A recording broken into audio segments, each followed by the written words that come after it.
এক হাত কাটা, 2 হাত কাটা, মাথা কাটা, তবুও মানছিল না। যেখানে যেখানে তার রক্তের ফোঁটা পড়ত সে আবার দাঁড়িয়ে যেত। তখন একসাথে এত দেবী দাঁড়িয়ে গেলেন, আর তাঁদের জীব লপলপ করতে লাগল, নমস্তস্যেই, নমস্তস্যেই, নমস্তস্যেই, নমো নম। সেখানে খুব বিস্তৃত বর্ণনা আছে, কিভাবে সিংহ গিয়ে কোন রাক্ষসের গলায় আঘাত করল আর কিভাবে তাকে মারল। কিন্তু আসল কথা এটা নয় যে তুমি এই 9 দিনে বিশেষ কিছু আচরণ করে নিলে মা খুশি হয়ে যাবেন। ওনার মূল গ্রন্থ আছে, সেখানেই যেতে হবে। যিনি সেটাকে বুঝতে পারবেন তিনি সত্যিই মুক্তি পাবেন। জন্ম উনি দেন, মৃত্যুও উনি দেন, মুক্তিও উনি দেন। যাও গিয়ে ওনাকে বলো, দুনিয়ার সব উঁচু জিনিস আমরা নিয়ে নিয়েছি। তাহলে যদি তুমি দুনিয়ার সবচেয়ে রূপবতী হও তবে তোমারও তো আমাদের কাছেই থাকা উচিত। একের পর এক আসে, মার খায়, আবার আসে, আবার মার খায়। প্রকৃতির মাধ্যমে নিজের মনোবাসনা পূর্ণ করতে চায়, ভোগ করতে চায়। তার পরিণতি হয় অসুরদের মতো, সে মারা যায়। কারণ তিনি যেমন সবার মাতেমনির সময়েরও মা, কালেরও মা। যা কিছু তুমি দেখতে পারো, ভাবতে পারো, অনুভব করতে পারো, সবই দেবী। কিন্তু আমরা ভাবি এই দানবীয় প্রবৃত্তির খোলামেলা প্রদর্শনী হলো উৎসব পালন। মাকে এত রুষ্ট করলে জীবনে দুঃখ থাকবে না তো? তবে কি থাকবে? ছোট বা হীন অনুভব করো না যে দুনিয়া এমন করছে, আমি করছি না। আসক্তিতেই দুঃখ পাওয়া যায়, এই কারণেই পুরো গল্প বলা হয়। এটা খুব প্রতীকী গল্প, খুব গভীর, খুব সুন্দর গল্প। আর এই 9 রাতের উদ্দেশ্য সেটাই।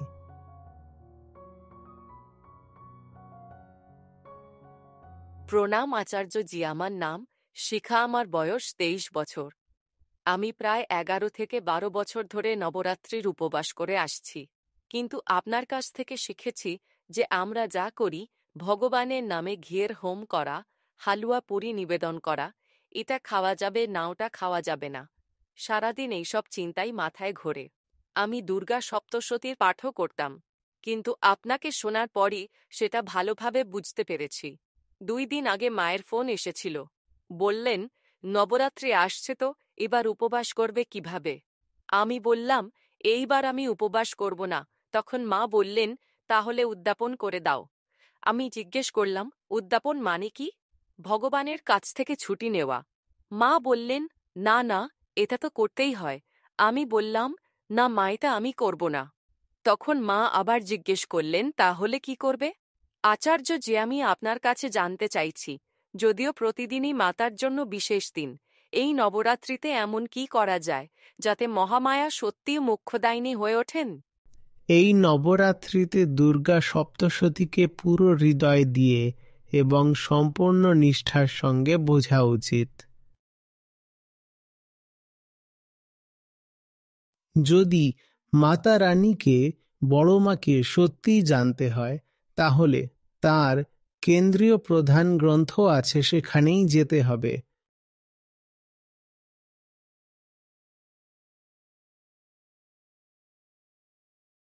গ্রন্থটা খুব সংক্ষিপ্ত না, আবার অতিকায় ও না। 9 দিন একদম ঠিক সময়, না কম না বেশি পাঠ করার জন্য। আর পাঠ মানে এই না যে শুধু সংস্কৃত উচ্চারণ করলাম বা শুনে নিলাম। পুরো মন দিয়ে সেটা বুঝতে হবে, পুরো হৃদয় দিয়ে। এটাই তো ব্রত, এটাই ব্রত। ব্রতী অহংকারই তো আসলে এটাই। আমরা যারা আছি আমাদেরই তো ব্রত নিতে হয়, তাই অহংই ব্রত গ্রহণ করে। ব্রত মানে সংকল্প, আর একমাত্র সংকল্প শুভ হয়। কি সেটা? যে আমি আছি এখন, এখন যা অবস্থা, আমার এইভাবে টিকে থাকা সম্ভব না, এই সিদ্ধান্ত নেওয়া। তাহলে যা কিছু আমাকে আমার বর্তমান রূপ থেকে ভিন্ন হতে সাহায্য করে তার সঙ্গ করতে হবে, তার প্রতি নিষ্ঠা রাখতে হবে। আমরা ভালোভাবে বুঝতে চাই জীবন মানে কি, দেহ মানে কি, প্রকৃতি মানে কি। এই জন্মদাত্রী ও মুক্তিদাত্রী মাকে। আর দুর্গা সপ্তশতী শুরুই এমনভাবে হয় যে প্রশ্ন তোলা হয়, বলুন তো কে তিনি? এবং এটা স্পষ্ট করেই বলা হয় যে দুর্গা সপ্তশতী আপনার জন্যই। গল্পটা মনে আছে তো?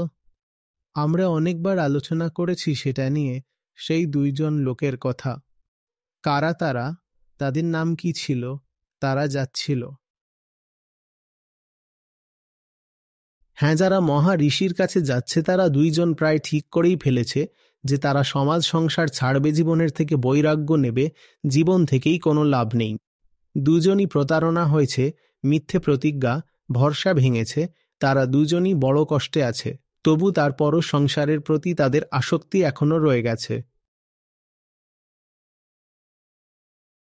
না বৈশ্যের আর না রাজার, তাই তারা চলে যায়। সেখানে মেধামুনির আশ্রম আছে, সেখানে বসে তারা আর তাদের দুঃখ দূর করার চেষ্টা করে। তাদের চোখে যে মোহমায়ার ছায়া জড়িয়ে আছে সেটাই সরানোর জন্য মা কি, জীবন কি, কেন মানুষ আসক্তিতে কষ্ট পায়, এই সবের জন্য পুরো কাহিনী বলা হয়। এটা খুবই প্রতীকী কাহিনী, খুব গভীর, খুব সুন্দর। যে এটি বুঝে নেবে তিনি সত্যিই মুক্তি পাবেন। আর এই 9 রাতের উদ্দেশ্য ওটাই। শুধু অনুষ্ঠান চালালে কাজ হবে না ভাই। আপনি যা বললেন, ঘি, চিনি, হালুয়া, লুচি, যা যা করতে বলেন তা করুন, কিন্তু সেটা কোনো অবস্থাতেই পর্যাপ্ত নয়। আর যদি এমন কিছু করা হয় যাতে মায়ের সন্তানদেরই, যত পশু পাখি আছে তাদের যদি তোমরা কোনো ক্ষতি করো, তাহলে মা একেবারেই খুশি হবেন না, একদমই না। যখন কাহিনী শুরু হয় তখন দৃশ্যটা স্মরণ আছে। কি বলা হয়? মুনি বসে আছেন, কিছু বলছেন, কিছু শোনাচ্ছেন, আর যত আলাদা ধরনের পশু আছে সব তাদের চারপাশে বসে আছে। অর্থ বুঝো, অর্থটা বুঝো। এই পশুদের তুমি যদি কোনো রকমে ব্যথা দাও তাহলে তো মা কোনোভাবেই খুশি হবেন না। আর ওদের সঙ্গে প্রতারণা করা যাবে না, কারণ মা তখন সেখানে নেই। মা কোথায়?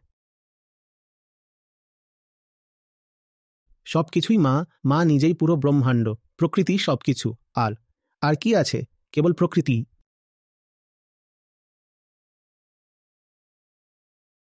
এই যে গোটা বিস্তারটা আছে, একেই মা বলা হয়। এই বিস্তারের মধ্যেই তুমি ঢেউয়ের মতো উঠো, আবার এই মধ্যেই ঢেউয়ের মতো পড়ে যাও। জন্ম তিনি দেন, মৃত্যুও তিনি দেন, আর মুক্তিও তিনি দেন। এখানেই কাহিনী শেষ হলে। তাঁদের দুজনকে বলা হয়, আচ্ছা বলো কি চাই? তোমরা তো বড় তপস্যা করেছ। আর উনি বললেন, আমার যা হারিয়েছিলাম তা ফিরিয়ে দাও। তো তাকে ফিরিয়ে দেওয়া হয়। কিন্তু তার থেকেও বড় ব্যাপার আছে। যখন তার কাছে চাওয়া হবে যে আমাদের এই সমস্ত ঝামেলা থেকে মুক্তি দাও, মুক্তি দেওয়ার ক্ষমতাও মায়ের কাছেই আছে। এখন তোমার উপর নির্ভর করছে তুমি মায়ের কাছে জন্ম মৃত্যু চাইবে না মুক্তি চাইবে। চাইতে হলে চাইতেই পারো, আর যদি মুক্তি চাইতে হয় তাও চাইতেই পারো। কিন্তু চাওয়ার উপায় কি? এমনভাবে হাত জোর করে দাঁড়িয়ে, মা এখানে দাঁড়িয়ে থাকবেন, তুমি বর চাইবে। এটাই কি উপায়? না, বরং মায়ের গ্রন্থ আছে, সেটাকে বোঝো, বোঝো, বোঝো। পুরনো বই নয় ওটা, আজকের সমস্ত সমস্যার উত্তর আছে সেখানে। আধুনিক সমাজে মানুষ পাগল হয়ে যাচ্ছে, ক্লাইমেট চেঞ্জ হচ্ছে, সব কিছুর মূল তুমি ওখানে বুঝতে পারবে। যখন সব রাক্ষস ধ্বংস হয়ে যায় তখন সেখানে কি কি লক্ষণ বলা হয় সমাপ্তির? নদীগুলো আবার পরিষ্কার হয়ে গেল, আগের মতো বইতে লাগলো। সূর্যের আলো আগের মতো হয়ে গেল, ধোঁয়া কেটে গেল। অসুরদের কাজ ছিল প্রকৃতিকে পুরোপুরি নষ্ট করে ফেলা, আর মা তো নিজেই প্রকৃতি। অসুরদের বিনাশ মানে প্রকৃতিকে তার নির্মল রূপে ফিরিয়ে আনা।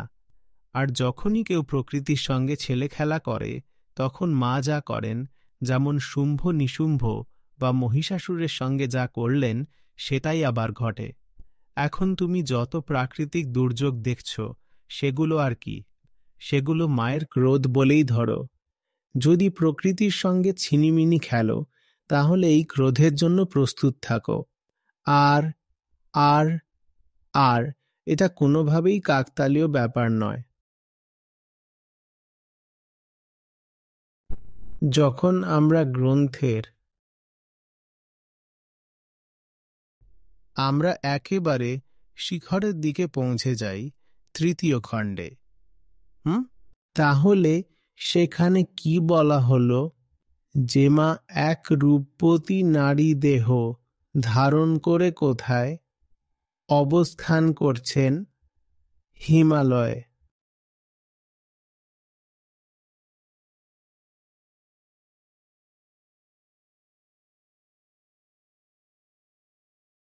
আর এসব চণ্ডমুণ্ডরা লেগেই আছে।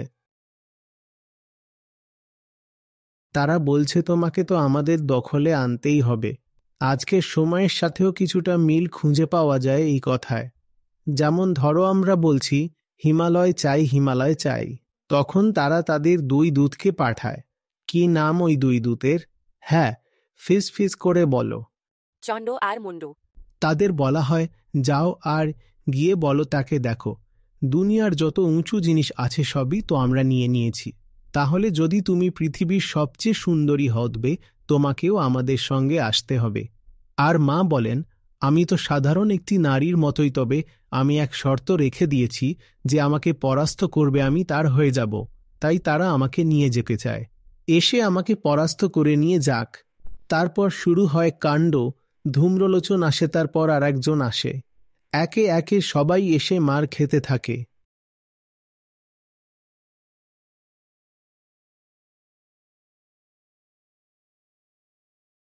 তাদের পরাজিত করার মানে বুঝতে পারছো তো কি হতে পারে? যে ওনাকে সত্যিকারে চিনে ফেলে তিনি তার হয়ে যান, আর যে তাকে নিজের দখলে রাখতে চায়, শোষণ করতে চায়, প্রকৃতির মাধ্যমে নিজের ইচ্ছা পূরণ করতে চায়, ভোগ করতে চায়, তার পরিণতি হয় অসুরদের মতো, সে ধ্বংস হয়ে যায়।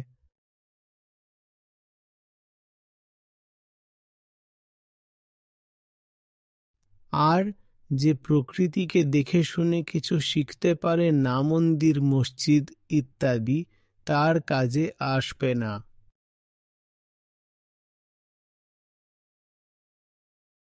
কারণ শেখাটা তো শেষমেশ তোমাকে জীবন থেকেই নিতে হবে। আমার কাছেও যদি আসো আমি তো তোমাকে জীবনের দিকেই পাঠাবো, তাই না?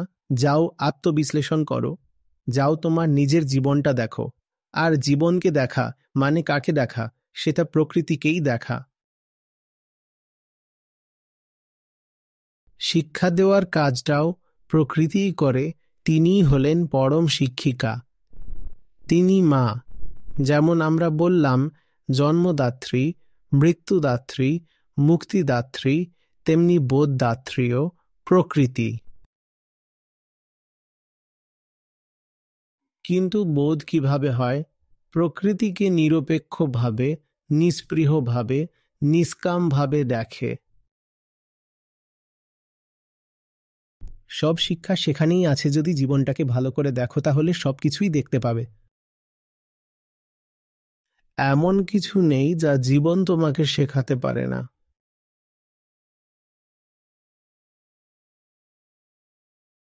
শেষমেশ গ্রন্থ অনেক কথা বলার পর তোমায় এটুকুই বলবে, চলো জীবনের দিকে তাকাও, চলো জীবনকে দেখো।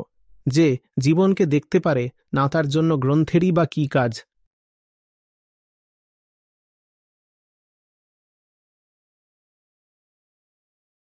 আমরা কিন্তু আমাদের গভীর থেকে গভীর আর উচ্চ থেকে উচ্চতর উৎসগুলোর মজা বানিয়ে ছেড়েছি, তাই না?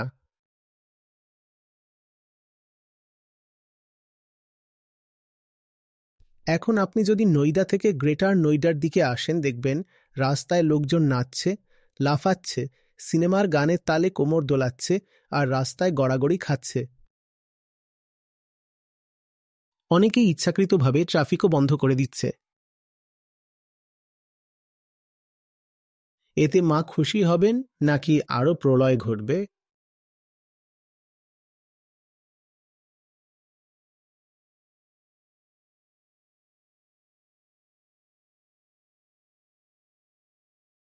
আমরা মাকে যদিও কোনো এক ছবি দিয়ে ব্যক্ত করি, কিন্তু মা তার চেয়ে অনেক বড়। তিনি কোনো এক ছবির মধ্যে সীমাবদ্ধ নন। তিনি কত বড়? তিনি পুরো ব্রহ্মাণ্ডের মতোই বিশাল। এই সমগ্র ব্রহ্মাণ্ডই তিনি। আর সত্যি বলতে গেলে তিনি তো কেবল নয়, দিনের মধ্যেও সীমাবদ্ধ নন, কারণ যেমন তিনি সবার মা, তেমনি তিনি সময়েরও মা, কালেরও মা।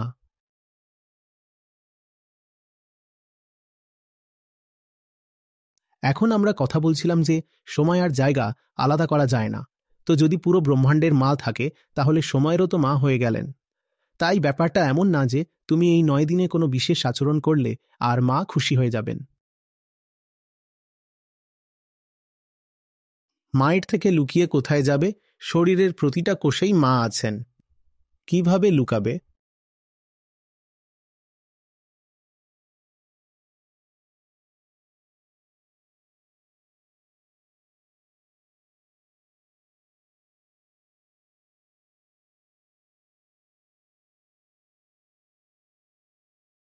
দেখেছ যেভাবে রিপিটিশন পদ্ধতি ব্যবহার করা হয়েছে, সেটা কত সুন্দরভাবে দুর্গা সপ্তশতী ব্যবহার করে, এটা বোঝানোর জন্য যে তুমি যা কিছু ভাবতে পারো সবই মা।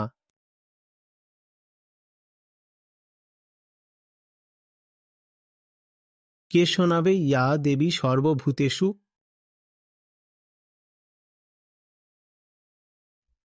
হুম, একভাবে দেখলে এই ফরম্যাটে উনি সব কিছুই দেন। কখনো বুদ্ধি দেন, কখনো মুক্তি, কখনো শক্তি, সব কিছুই। এই কথাটা বলার মানে কি? যে তুমি যা কিছু দেখতে পারো, ভাবতে পারো, অনুভব করতে পারো, সেই সব কিছুই দেবী। নমস্তস্যৈ, নমস্তস্যৈ, নমস্তস্যৈ, নমঃ নমঃ। আর এটা একবারই বলা হয়নি, ঠিক এইভাবেই শুধু একটা শব্দ বদলে দেওয়া হয়েছে। তুমি কোথায় লুকিয়ে যাবে? জন্ম এখানেই, মৃত্যুও এখানেই। লুকিয়ে কোথায় যাবে? সবকিছু এখানেই আছে, সবকিছু এই জায়গাতেই। আর এই কথাটাকেই আরো জোর দিয়ে বোঝানোর জন্য শাস্ত্র বলে, সব দেবতারা, হ্যাঁ সব দেবতারা যখন তাদের সর্বোত্তমটা উৎসর্গ করল, তখনই দেবী প্রকাশ পেলেন, মানে দেবতাদের থেকেও ঊর্ধ্বে।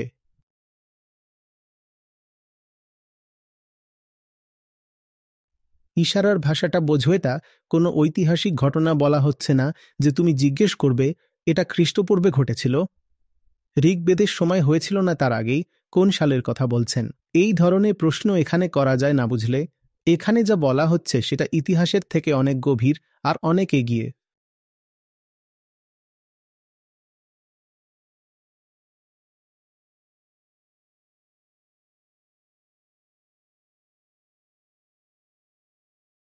সত্য পর্যন্ত শুধুমাত্র প্রকৃতির মাধ্যমেই পৌঁছানো যায়। তোমার জন্য তো প্রকৃতি প্রথম জিনিস, তাই না? ঠিক যেমন বলা হয়, গুরু গোবিন্দ দৌ খড়ে কাকে লাগু পায়। তুমি গোবিন্দ পর্যন্ত কিভাবে পৌঁছাবে? সামনে তোমার একজন সগুণ, মানে গুণ বিশিষ্ট কেউ দরকার। গুণ কার মধ্যে থাকে? 3টি গুণের অধিকারী কে? প্রকৃতি। তাই সামনে একজন গুণ বিশিষ্ট গুরু দরকার, না হলে গোবিন্দ পর্যন্ত পৌঁছানোর কোনো সিঁড়িই থাকবে না। তিনি তো আকাশে রয়েছেন।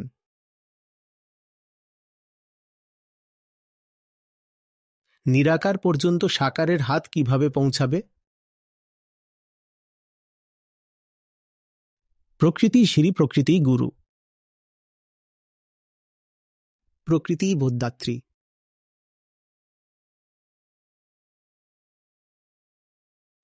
আর যে প্রকৃতিকে উপেক্ষা করে বা শোষণ করে ভৌতিক সুখ পেতে চায়, সে ভৌতিক জগতে মার খায়।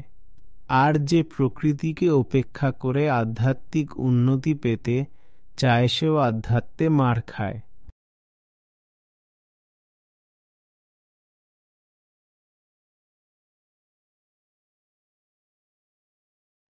প্রকৃতি মানে, আশা করি তুমি ভাবছ না যে আমি শুধু গাছপালা, নদী, পাহাড় এসবের কথা বলছি।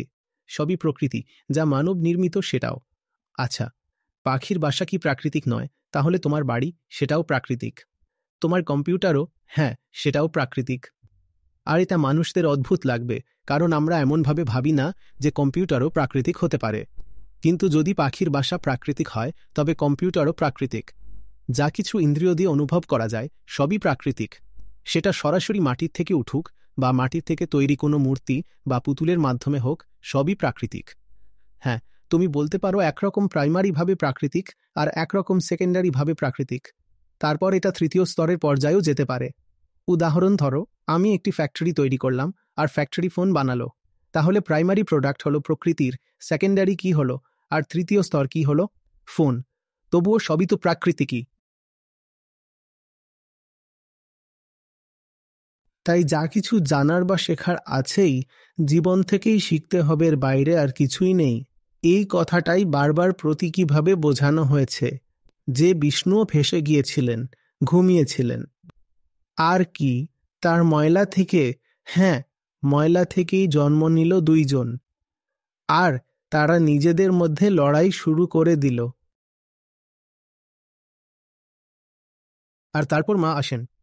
বলা হয় এভাবেই যত দেবী দেবতার কথাই আমরা বলি, সবাই সেখানে উপস্থিত হন, আর সবাই যখন তাদের সমস্ত শক্তি একত্রিত করেন, তখন যে পুঞ্জ সৃষ্টি হয়। এসব বলার অর্থ কি? প্রথমত যেটা আসে সেটা কি? এই জগৎ, এই জীবন, এর থেকে আলাদা হয়ে বা এর অজ্ঞানে থেকে তুমি কিছুই অর্জন করতে পারবে না। না বিদ্যা, না অবিদ্যা,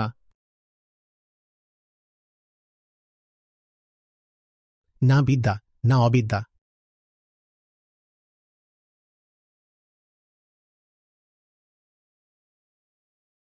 বুঝতে পারছো তো কথা? আমরা এক উচ্চতর দর্শন পেয়েছি, আমাদেরকে অনেক গভীর ইশারা দেওয়া হয়েছে। জ্ঞানের সঙ্গে প্রেম নিজে বসে আসে। আমাদের পূর্বপুরুষ জ্ঞানী যারা ছিলেন, তিনি আমাদের প্রেমে আমাদেরকে সর্ব উচ্চতম গ্রন্থগুলো দিয়েছেন, কিন্তু আমরা এমন অকৃতজ্ঞ সন্তান হয়ে উঠেছি যে দেখো, আমরা সেগুলোকে কি থেকে কি বানিয়ে ফেলেছি। আমাদের কি দেওয়া হয়েছিল, আমাদের কি উত্তরাধিকার ছিল, আর আমরা তা নষ্ট করে দিয়েছি।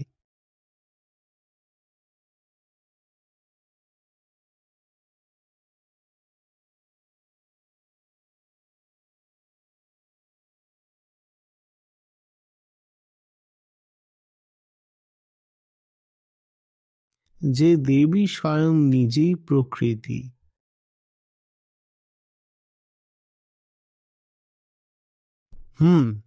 তিনি মহামায়া, তার উৎসবে তুমি আরো বেশি। পশুদের কাটা ছেঁড়া করো, এটা কি তোমার বুদ্ধি? যে সবার মা, তারই সন্তানদের তুমি তাঁরই উৎসবের নাম করে কেটে ফেলো, তারপর আশা করো মা খুশি হবেন। দারুণ চালক তো তুমি, বড়ই গভীর, বড়ই বিস্তৃত বর্ণনা আছে সেখানে।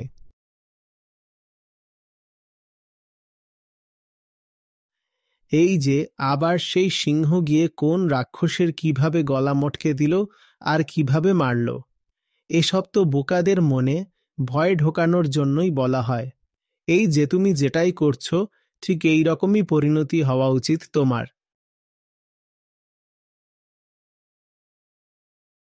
এক হাত কাটা হলো, দু হাত কাটা হলো, মাথাটাও কেটে ফেলা হলো, সে হার মানছিল না। যেখানে যেখানে তার রক্তের ফোঁটা পড়ছিল, সেখানেই সে আবার দাঁড়িয়ে যাচ্ছিল। তখন একসাথে অনেক দেবী উঠে দাঁড়িয়ে গেলেন, এবং লপলপ করা জিহ্বা ওই নিচে বসে থাকা ব্যক্তিটা, তুমি কি ভাবছ? মহিষাসুর। মহিষ মানে কি? ওটা আমলাই, পশুত্ব, পশুবৃত্তি।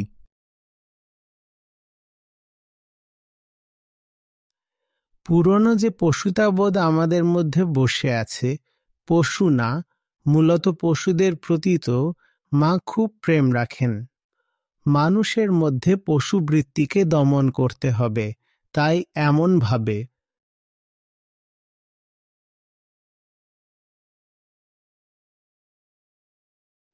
আর আমরা ভাবি যে এই পশুবৃত্তির নগ্ন প্রদর্শন করাই হলো।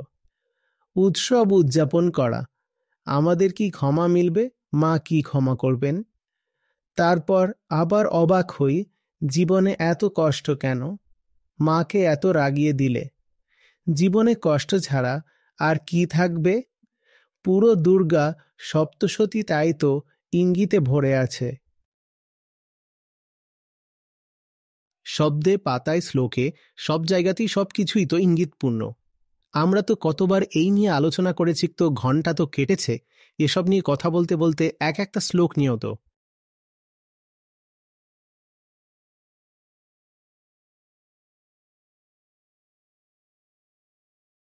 এই 9 দিনকে সঠিকভাবে কাজে লাগানোটা মানেই আসল বোঝাপড়া।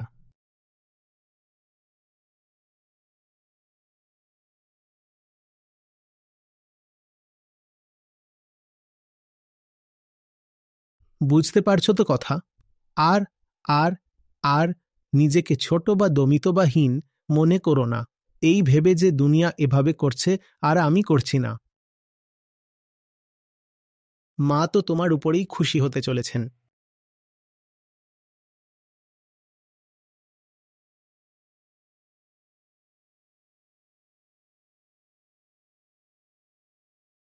সঠিক কাজ করতে লজ্জা কিসের? খারাপটা কোথায়? এক ভদ্রলোক এসেছিলেন, বললেন মাও তো মাংস খান আর মদ্য পান করেন। তখন আমি স্পষ্ট করে দেখিয়ে দিলাম, লিখে বুঝিয়ে দিলাম। শ্লোকে পরিষ্কার আছে। ভালো করে পড়ো সপ্তশতীতে কি বলা হয়েছে। সপ্তশতী বলছে মা অসুরদের মাংস খান আর তাদের রক্তকে মদ্যের মতো পান করেন। এটা বলা হচ্ছে না যে তুমিও মাংস খাবেক্ষণে গিয়ে নবদুর্গা পালন হবে।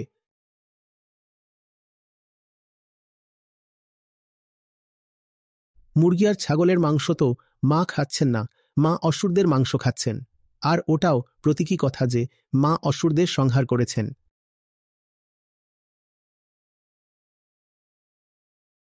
মা কোনো পৌরাণিক চরিত্র না, এটা যদি বুঝে ফেলো তাহলেই যথেষ্ট। মা কোনো কল্পনার চরিত্র না, এই পুরো প্রকৃতি, এই অস্তিত্ব, পুরো ব্রহ্মাণ্ড, যার মধ্যে দৃশ্য আর দর্শক দুটোই আছে, এই সব কিছুকেই বলা হয় মা।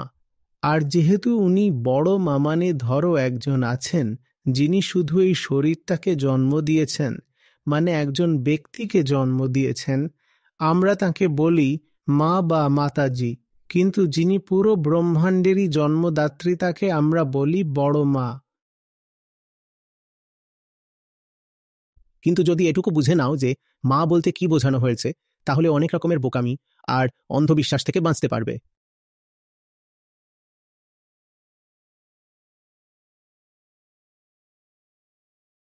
নমস্কার, আমার নাম অনুরাধা আর আমি মেঘালয় থেকে।